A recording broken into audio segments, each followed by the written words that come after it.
Assalamualaikum warahmatullahi wabarakatuh. Jumpa lagi dengan saya Pak Gulup.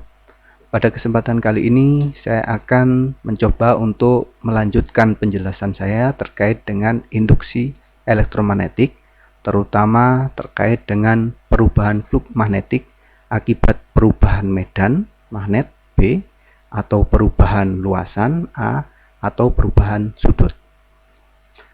Pada paparan terdahulu, kita mengetahui bahwasanya perubahan flux magnetik itu dapat menyebabkan munculnya GGL induksi pada ujung-ujung kumparan, di mana GGL induksi ini akan menyebabkan munculnya arus listrik. Dan perubahan flux magnetik dapat disebabkan oleh perubahnya medan magnet atau B. Yang kedua, dapat disebabkan oleh perubahan luasan atau A, dan yang ketiga dapat disebabkan oleh perubahan sudut. Sudut ini adalah sudut yang terbentuk antara arah medan magnet dengan normal bidang yang ditembus oleh medan magnet atau A. Yang pertama, perubahan flux magnetik atau delta P karena perubahan medan magnet atau B. Hukum Lenz mengatakan bahwa GGL induksi selalu membangkitkan arus listrik yang medan magnetnya, ini kembali ke arus listrik, berlawanan dengan medan magnet asal perubahan flux. Atau lebih mudahnya silahkan dilihat di skema ini. Jadi pertama ada medan magnet awal atau asal, kita sebut saja dengan B0. Apabila sebuah kumparan kita letakkan di dalam medan magnet B0, kemudian terjadi perubahan flux magnetik yang mengenai kumparan tersebut, maka menurut Faraday di ujung-ujung kumparan akan timbul GGL induksi. Sehingga karena muncul GGL induksi beda potensial, maka akan mengalir arus listrik pada kumparan tersebut. Arus listrik ini disebut dengan arus listrik induksi atau kita sebut dengan I. Apabila ada kawat yang berarus listrik, maka menurut Ustadz di sekitar kawat berarus listrik akan timbul medan magnet atau kita sebut dengan medan magnet induksi atau B1. Sehingga skemanya dari medan magnet awal B0 timbul arus listrik induksi atau I. Dari arus listrik akan timbul medan magnet induksi atau B1. Menurut hukum Lenz, antara B0 dengan B1, medan magnetnya akan berlawanan arah.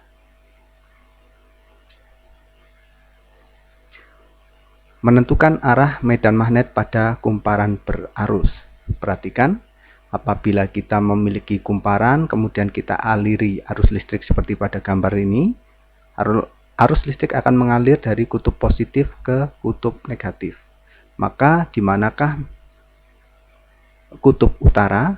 Kutub utara dapat kita tentukan dengan arah ibu jari.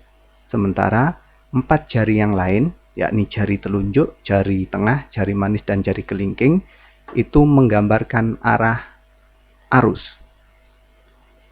Silakan diikuti, diperagakan seperti kita menggenggam spidol, maka jempol menunjukkan arah utara, arah kutub utara, sementara 4 jari yang lain menunjukkan arah arus. Perubahan flux magnetik akibat perubahan medan magnet.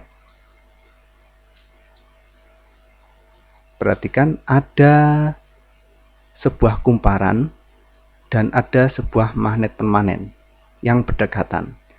Apabila salah satu di antaranya kita gerakkan saling mendekati, baik yang kita gerakkan medan magnet maupun yang kita gerakkan kumparan, maka akan terjadi perubahan flux magnetik pada kumparan ini sehingga akan mengakibatkan munculnya GGL induksi di ujung-ujung kumparan. Oleh karena ada GGL induksi, maka akan mengalir arus listrik. Kemanakah arus listrik mengalir? Dipengaruhi oleh 3 faktor, yakni arah lilitan, yang kedua posisi kutub magnet, dan yang ketiga adalah arah gerak.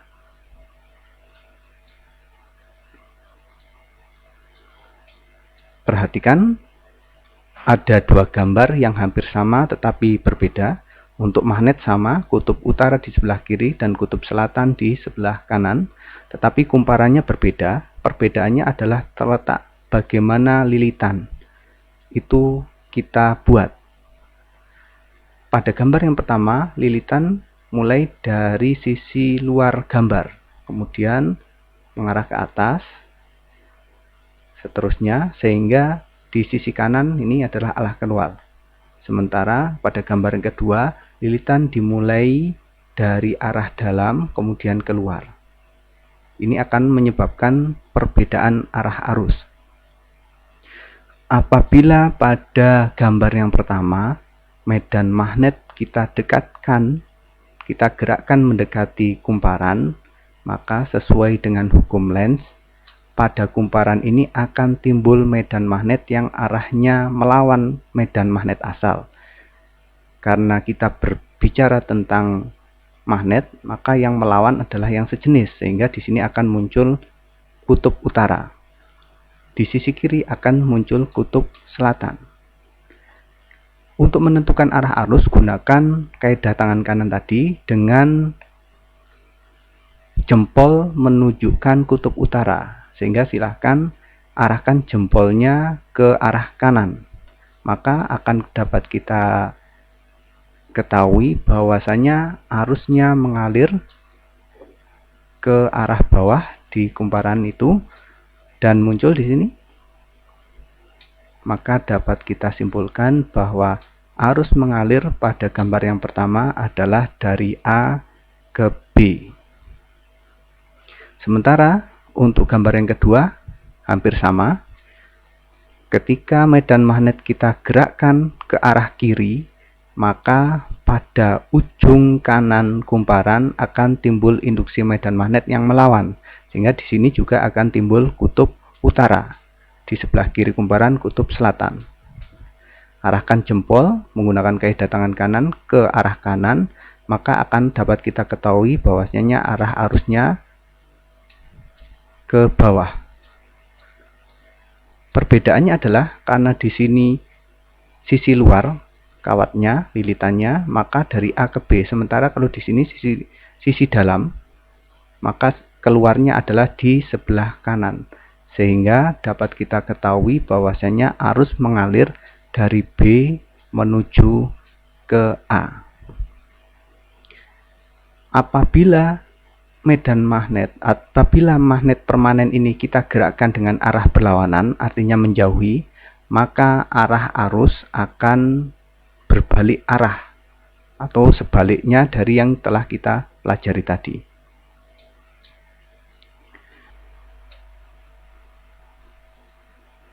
Sekarang perhatikan gambar. Gambar ini sama dengan gambar yang pertama tadi, hanya saja kutub magnet permanen kita balik. Kutub selatan ada di sebelah kiri dan kutub utara ada di sebelah kanan, baik pada gambar pertama maupun gambar kedua. Jadi yang berbeda adalah kutub magnetnya. Apabila pada gambar 1 magnet kita gerakkan mendekati kumparan, maka sesuai dengan hukum Lenz bahwa pada kumparan ini akan timbul induksi magnetik yang melawan magnet awal. Sehingga karena di sini kita berbicara magnet yang memiliki kutub sama akan berlawanan. Sehingga di sini kita beri tanda selatan, kemudian di sebelah kiri kita beri tanda utara. Untuk menentukan arah arus, gunakan kaidah tangan kanan dengan jempol menunjuk ke arah kiri, sehingga kita akan mengetahui bahwasanya kuat arus mengarah ke atas.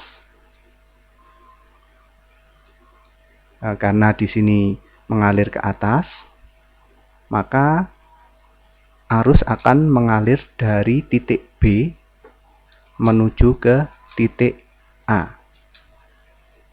Sementara pada gambar yang kedua, Apabila magnet kita gerakkan mendekati kumparan, maka akan timbul medan magnet induksi pada kumparan yang melawan, sehingga di sini juga selatan, kemudian di sebelah kiri juga utara.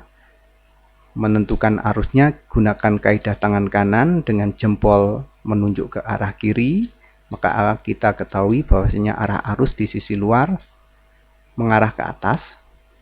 Perbedaannya adalah posisi lilitan, karena di sini posisinya ke arah yang di sebelah kiri arah luar, yang sebelah kanan arah dalam, maka dari B ke A. Tapi di gambar yang kedua, di sebelah kiri adalah sisi dalam, sebelah kanan sisi luar, maka arah arus mengalir dari A ke B.